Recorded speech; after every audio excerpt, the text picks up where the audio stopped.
ठीक है, इतनी बात समझ में आई? ओके। तो मेरी क्या कहती है, ma'am I don't like this idea. First we spend the time discussing democracy and then we want to find out the meaning of democracy. I mean logically should not we have approached it the other way around? Shouldn't the meaning have come first and then the example? तो मेरी कहती है ऐसा नहीं होना चाहिए कि पहले आप डेफिनेशन बताओ फिर उसके एग्जाम्पल बताओ। तो उसकी मैडम क्या कहती है, उसकी मैडम कहती है I can see your point but that is not how we reason in everyday life. We use a word like pen, rain and or love. Do we wait to have a definition of these words before we use them? उसकी madam कहती है ऐसा नहीं है कि pen है, rain है, love, तुम उसकी डिफिनीशन नहीं पूछते हो, पहले तुम उसको यूज़ करते हो, बाद में उसको डिफाइन करते हो कि पेन कैसे होती है। नहीं समझे? Come to think of it, do we have clear definition of these words? It is only by using a word that we understand its meaning. मतलब कुछ चीज़ों की डिफिनीशन नहीं होती, कुछ वर्ड्स को हम यूज़ करते हैं और यूज़ करते करते उसकी मीनिंग बन जाती है। जैसे पेंसिल है, तो पेंसिल क्या होती है, तुम कहोगे ये है पेंसिल, फिर बाद में डिफाइन करोगे, लेकिन तुम पेंसिल को पेंसिल समझते हो। Mary, but then why do we need definition at all? We need a definition only when we come across difficulty in the use of a word. We need a definition of a rain only when we wish to distinguish it from, say, drizzle or cloud burst. The same is true for democracy. We need not to clear definition only because people use it for different purposes, because very different kind of government call themselves democracy. तो हमें definition इसलिए चाहिए होती है जिससे एक चीज़ को दूसरी चीज़ से डिस्टिंग्विश किया जा सके, अलग किया जा सके। जैसे यहाँ पे डेमोक्रेटिक गवर्नमेंट और नॉन डेमोक्रेटिक गवर्नमेंट है, तो गवर्नमेंट कई तरीके से होती है, ओलिगार्की, मोनार्की, ठीक है, डेमोक्रेसी। तो जब उनको पढ़ेंगे कि ओलिगार्की क्या होती है, डेमोक्रेसी क्या होती है, मोनार्की क्या होती है, तो उसके लिए डिफिनीशन की ज़रूरत है, ठीक है। और वैसे हमें डिफिनीशन की ज़रूरत नहीं है, ठीक। Raving, but why do we need to work a definition?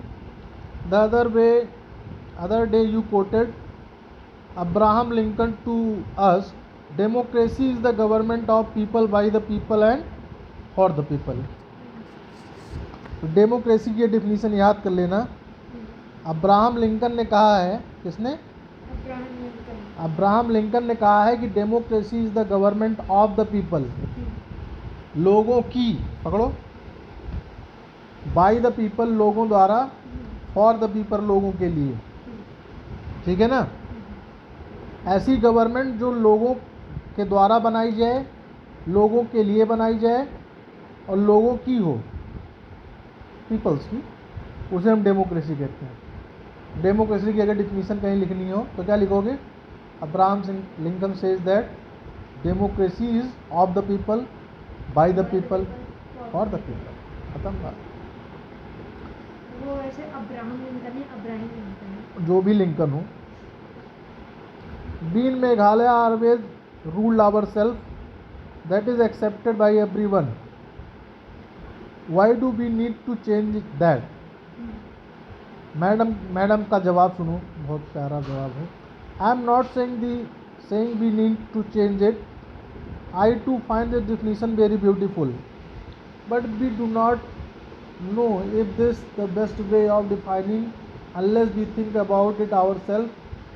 We must not accept something just because it is famous, just because everyone accept it. तो ऐसा नहीं है कि कोई चीज़ बहुत फेमस है तो हम उसको एक्सेप्ट कर लें, हमें उस पर सोचना चाहिए, फिर उसके बाद एक्सेप्ट करना चाहिए। फिर अगला जो स्टूडेंट होता है वो पूछता है मैडम से, ma'am can I suggest something, we do not need to look for any definition, I read somewhere that the word democracy come from the Greek word demokratia. In Greek demos means people and kratia means rule. तो demo का मतलब क्या होता है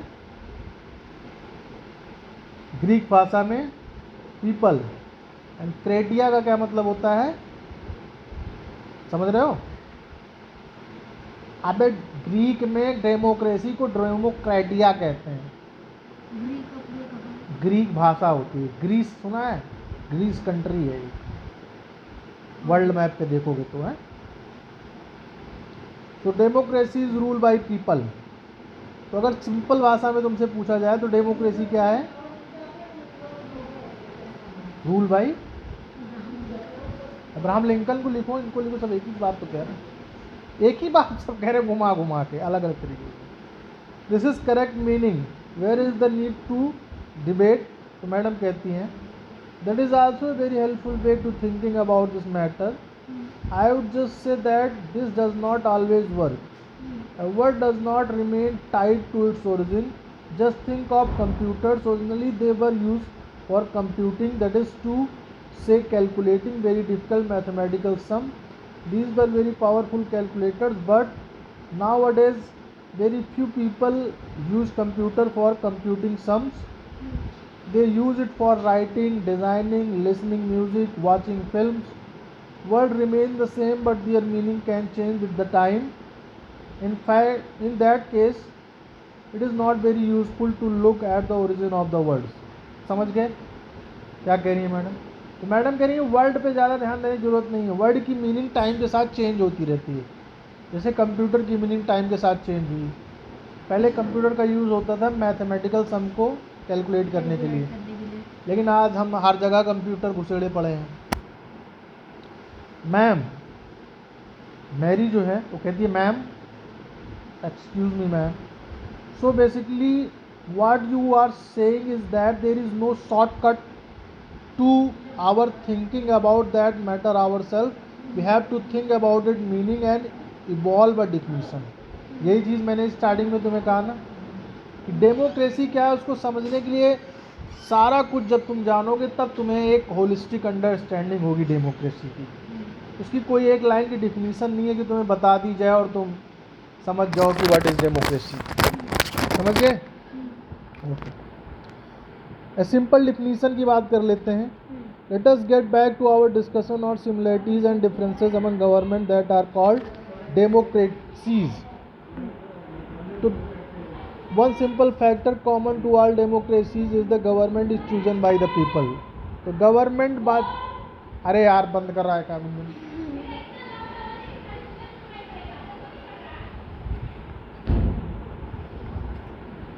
is that government is chosen by the people. तो democracy का एक देखो, तो डेमोक्रेसी की कई डिफिनीशन हमें मिलती जा रही हैं.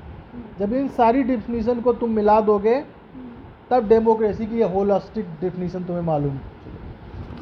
Government is chosen by the people, एक ऐसी गवर्नमेंट जो लोगों ने चुनी हो. We could start with a simple definition. Democracy is a form of government in which rulers are elected by people. आप समझ गए ना डेमोक्रेसी की डिफिनीशन इतने डिस्कशन के बाद? ठीक है. This is useful starting point. This definition allow us to separate democracy from of government that are clearly not democratic. The army rule of Myanmar. Myanmar में जो है आर्मी रूल करती है. हमारे यहाँ कौन रूल करता है? Elected government. इलेक्शन होता है ना, लेकिन म्यांमार में इलेक्शन नहीं होता था पहले, अब तो होने लगा. वहाँ पे आर्मी का रूल है. हमारे यहाँ आर्मी का कोई रूल नहीं है. We are not elected by the people. Those who happen to be in the control of army because the rulers of the country. People had no say in this decision. Dictators like Pinochet in Chile are not elected by the people. तीसरा क्या हुआ? एक तो army rule कर सकती है, समझ रहे हो, और दूसरा हो सकता है कि डिक्टेटर हो वहाँ पे, मोनार्की. एक बंदा केवल राजा, राजा को क्या बोलते हैं? मोनार्की। राजा इलेक्टेड नहीं होता, राजा तुम राजा हो, तुम्हारा लड़का भी राजा बनेगा, समझ रहे हो? तो ये चिले की कहानी बता रहे हैं। चिले मतलब, चिले भी एक कंट्री है। यहाँ पे बहुत सारी कंट्रीज़ के नाम आएंगे। जब तुम्हारे पास वर्ल्ड मैप होगा, है मैप, वर्ल्ड मैप नहीं है तो ले लेना वर्ल्ड मैप। वर्ल्ड मैप ने यहाँ लगा लेना, जिससे तुम्हें अभी से क्लियर होता रहेगा कौन सी कंट्री कहाँ है और कौन सी चीज़ कहाँ पे हो रही है, कौन सी डेमोक्रेसी है, कहाँ पे मोनार्की है, ऐसा सब पता चलता रहेगा। हम लोग IAS में यही पढ़ते हैं, ठीक है।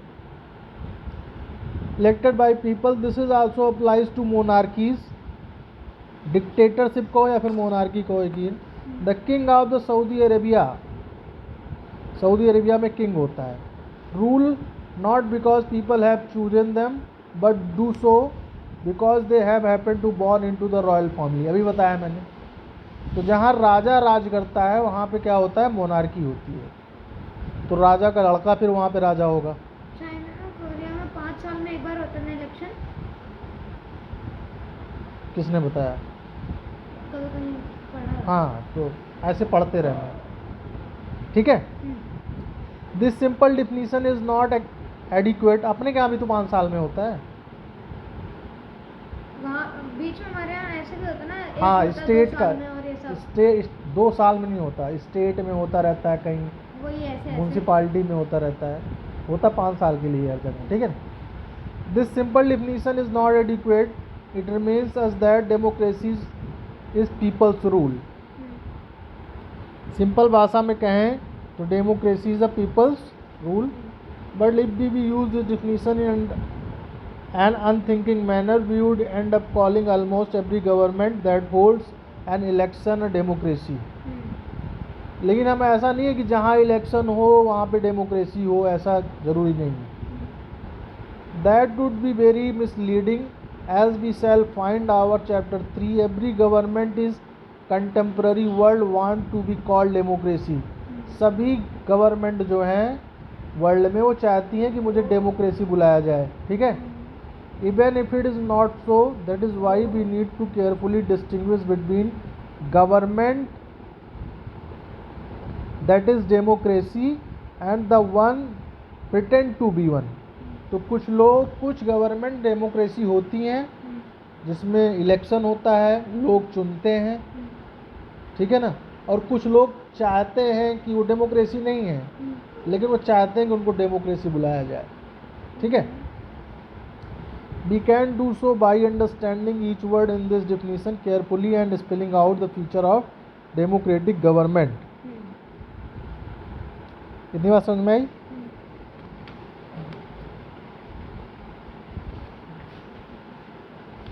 अब इसको पढ़ते हैं, फीचर्स ऑफ डेमोक्रेसी। मतलब अगर मुझे किसी कंट्री में देखना है कि डेमोक्रेसी है कि नहीं, तो मैं कुछ फीचर्स हैं उनको देखूंगा और उसके बाद डिसाइड करूंगा कि ये एक्चुअल डेमोक्रेसी है कि नहीं, ठीक है। We have started with a simple definition that democracy is a form of government in which the ruler are elected by the people. तो ये डेमोक्रेसी की डिफिनीशन कहीं लिखने को आए तो ये जो काला काला लिखा हुआ है इसे लिखोगे डिफिनीशन की तरह, और बाकी सब कहानी आगे की लिखोगे जो अंडरस्टैंडिंग तुम्हारी हो, ठीक है। Who are the rulers in this definition? Which official must be elected by any government to be called democracy?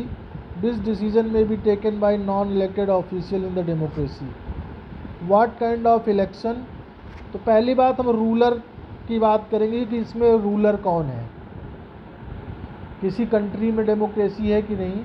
इसको जानने के लिए पहले हम क्या देखेंगे कि हु इज़ द रूलर। दूसरा देखेंगे कि किस टाइप का इलेक्शन हो रहा है, ठीक है ना। What kind of election constitute a democratic election, what condition must be fulfilled for an election to be considered democratic, ठीक है ना। हु आर द पीपल, और कौन से लोग हैं who are elect the ruler और get elected as rulers. Should this include every citizen और the equal basis, can a democracy deny some citizen this right. तो क्या ऐसा है कि सभी लोग इलेक्शन में पार्टिसिपेट कर सकते हैं या फिर कुछ लोग ही पार्टिसिपेट कर सकते हैं? तो above 18 है above 18 अबव 18 तो सही है, लेकिन सभी पार्टिसिपेट कर सकते हैं ना, सबको इक्वल राइट है हमारे यहाँ, ठीक है ना। ऐसा तो नहीं है कि जिनके पास पैसा ज़्यादा है या फिर एजुकेशन ज़्यादा है वही कर सकते हैं, बाकी नहीं कर सकते। फाइनली व्हाट काइंड ऑफ गरीब से लेके अमीर तक सब। हाँ finally what kind of form of government is democracy? Can elected ruler do whatever they want in democracy, और must democratic government function with some limits? It is necessary for a democracy to respect some rights of the citizen. Let us consider each of these questions with help of some example. Major decision elected leaders. तो हमारे यहाँ देखो, अगर अपने यहाँ का India का तुम समझ लोगे डेमोक्रेसी कैसे डेमोक्रेसी है, तो फिर अदर कंट्री का तुम अपने आप बता दोगे कि डेमोक्रेसी है कि नहीं। इसीलिए मैं इंडिया की बार बार कर रहा हूँ, ठीक है ना। लो अब आगे तुम पढ़ो, फिर मैं पढ़ता हूँ, मैं थक गया।